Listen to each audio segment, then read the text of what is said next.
પહેલા જ મુશળધાર વરસાદમાં ઉત્તર ગુજરાત થઈ ગયું જળબંબાકાર। સાબરકાંઠા હોય, બનાસકાંઠા હોય, ત્યાં ધોધમાર વરસાદ અને જેના કારણે રસ્તાઓ નદીઓમાં ફેરવાઈ ગયા છે, ડેમમાં નવા નીર આવ્યા છે અને આ ધોધમાર વરસાદની સાથે મુશળધાર મુશ્કેલી પણ સામે આવી। ત્યારે જુઓ ઉત્તર ગુજરાતને મેઘરાજાએ કેવી રીતે ગમરોળ્યું છે।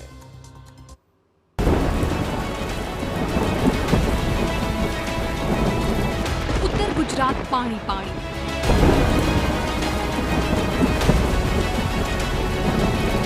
ભારે ઇંચ વરસાદથી જળબંબાકાર।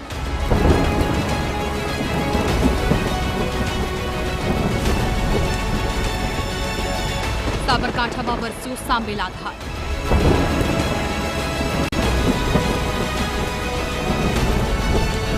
આકાશી આફતથી હાહાકાર। પહેલા સૌરાષ્ટ્ર, પછી દક્ષિણ ગુજરાત અને હવે ઉત્તર ગુજરાતમાં મેઘરાજાએ બોલાવ્યો છે સપાટો। ઉત્તર ગુજરાતના જિલ્લાઓમાં મુશળધાર વરસાદ વરસ્યો છે, જેના કારણે ચોમાસાના પ્રથમ જ ધોધમાર વરસાદમાં નદીઓમાં ઘોડાપૂરની સ્થિતિ જોવા મળી રહી છે। નદીઓ બે કાંઠે થઈ ગઈ છે। છેલ્લા 24 કલાકથી સતત મેઘરાજા ઉત્તર ગુજરાતને ગમરોળી રહ્યા છે।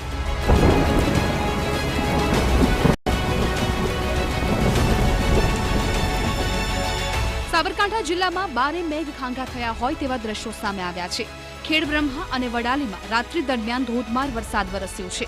વડાલીમાં 12.2 ઇંચ, ખેડબ્રહ્મામાં 10.3 ઇંચ વરસાદ પડ્યો। ઈડરમાં 5 ઇંચ, વિજયનગરમાં 3 ઇંચ વરસાદ થયો છે। સતત વરસાદ બાદ ખેડબ્રહ્માની હરણાવ નદી બે કાંઠે વહી। ઈડરના કડિયાદરા પાસેની ખરોલ, ઘઉવાવ નદી પણ બે કાંઠે જોવા મળી। છેલ્લા 24 કલાકથી સાબરકાંઠામાં સાર્વત્રિક વરસાદનો માહોલ સર્જાયો છે। તલોદમાં પણ 2.5 ઇંચ, પ્રાંતિજમાં 2 ઇંચ તો પોશીનામાં 1.5 ઇંચ વરસાદ નોંધાયો છે। સાબરકાંઠામાં સતત વરસાદથી નદી નાળાઓ છલકાયા છે। ઈડરના કાનપુર ગામમાંથી પસાર થતી ભેંસકા નદીમાં નવા નીર આવ્યા છે। ઈડર, ખેડબ્રહ્મા અને વડાલી પંથકમાં સતત ધોધમાર વરસાદ જોવા મળી રહ્યો છે। ભેંસકા નદીમાં પાણી આવતા કોઝવે ધોવાયો છે। મુશળધાર વરસાદને કારણે નદીઓમાં ધસમસતું પાણી જોવા મળી રહ્યું છે। ચોમાસાના પ્રથમ વરસાદમાં જ નદીઓમાં પાણીની ભારે આવક જોવા મળી રહી છે। ખેડબ્રહ્માની હરણાવ નદીમાં પૂરની સ્થિતિ જોવા મળી। ઉપરવાસમાં ભારે વરસાદથી નદી બે કાંઠે વહેતી થઈ।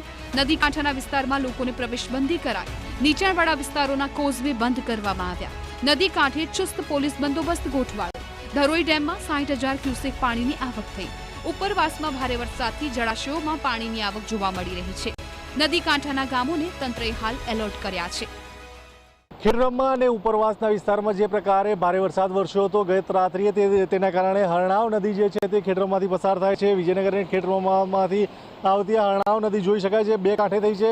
પ્રથમ વરસાદ દરમિયાન જ આ બે કાંઠે નદી જોવા મળતા સ્થાનિકોમાં પણ એક પ્રકારે ઉત્સાહ અને આનંદનો માહોલ સર્જાયો છે। જે પ્રકારે આ નદી બે કાંઠે થઈ છે તેના કારણે ધરોઈ બંધની અંદર પણ એક કહી શકાય સારા પ્રમાણમાં આવક મોડી રાત્રિથી થઈ રહી હતી। વહેલી સવારે 60,000 ક્યુસેક જેટલી આવક જે છે તે ધરોઈ બંધમાં પણ નોંધાઈ રહી હતી અને ધરોઈમાં જે પ્રકારે આવક થઈ હતી તેનું કારણ, મુખ્ય કારણ પણ હરણાવ અને તેની જોડતી અન્ય નદીઓ હતી।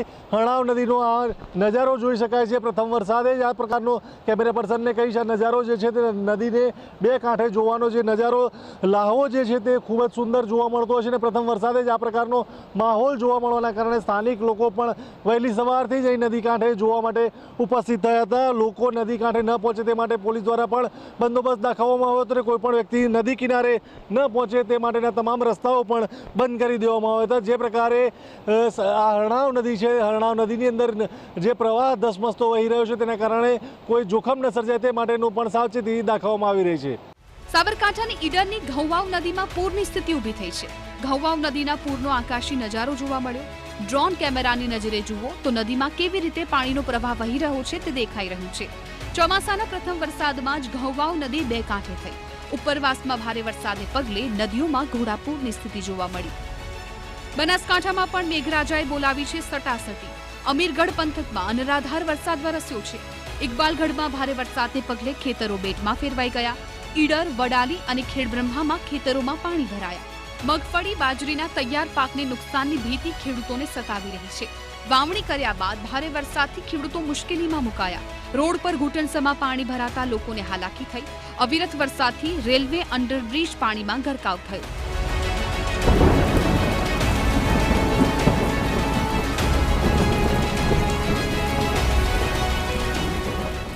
રાતે વીજળી કાટકા પડ્યા, એનાથી 5 પશુ મરી ગયા, 4 પશુ, 1 પશુ બચ્યું.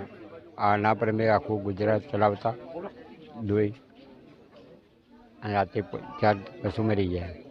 કેટલી તકલીફ પડશે? હવે શું આશા રાખો સરકાર પાસે? હવે સરકાર પાસે સરકાર કોઈ સહાય કરાવે તો ખૂબ વિનંતી છે.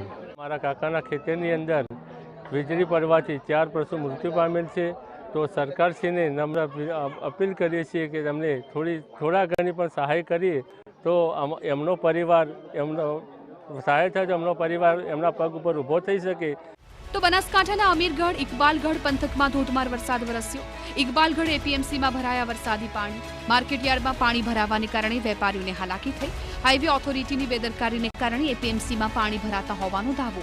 જિલ્લામાં હવામાન વિભાગ દ્વારા વરસાદનું રેડ એલર્ટ અપાયું છે, જેને લઈને એપીએમસીમાં હાલ પૂરતી કામગીરી બંધ કરવામાં આવી છે.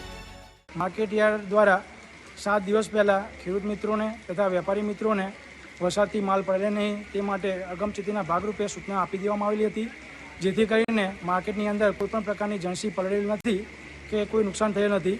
પરંતુ વરસાદી પાણી, હાઈવે પરનું વરસાદી પાણી અંદર માર્કેટયાર્ડની અંદર આવવાથી, પાણીનો ભરાવો થવાથી તેમજ પાણી આગળ વહી શકતું ન હોય, ભરાવો થઈ ગયેલ છે, જેના નિકાલ માટે માર્કેટયાર્ડ દ્વારા સતત પ્રયત્ન કરવામાં આવી રહ્યો છે. બનાસકાંઠા પંથકમાં આભ ફાટ્યું છે. દાંતામાં રાત્રિ દરમિયાન 9 ઇંચથી વધુ વરસાદ ખાબક્યો. દાંતામાં ભારે વરસાદને કારણે જળબંબાકારની સ્થિતિ જોવા મળી રહી છે. ઠેર ઠેર પાણી ભરાતા લોકો મુશ્કેલીમાં મુકાયા. બનાસકાંઠામાં ભારે વરસાદથી નદીઓમાં નવા નીર આવ્યા. અર્જુની નદી અને બાલારામ નદી બે કાંઠે થઈ. દાંતાના પર્વતીય વિસ્તારોમાં ધોધમાર વરસાદથી નદીઓ વહેતી થઈ.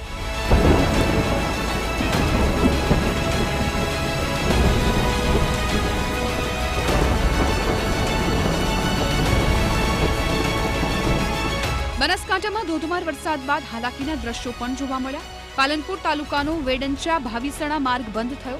લબડી નદીના પાણી કોઝવે પર ફરી વળતા રસ્તો બંધ થયો. કોઝવેનો એક તરફનો ભાગ તૂટતા રસ્તા પર પાણી ફરી વળ્યા. 3 માસ અગાઉ 3 લાખના ખર્ચે કોઝવે રિપેર કરાયો હતો. કોઝવેને કારણે અવરજવર બંધ થતા વેડંચા ભાવિસણા ગામના પશુપાલકો, રાહદારીઓ તેમજ વાહન ચાલકો અટવાઈ પડ્યા. આમ પ્રથમ ધોધમાર વરસાદને કારણે જ વધી ગઈ છે લોકોની પરેશાની. Bureau report, TV9.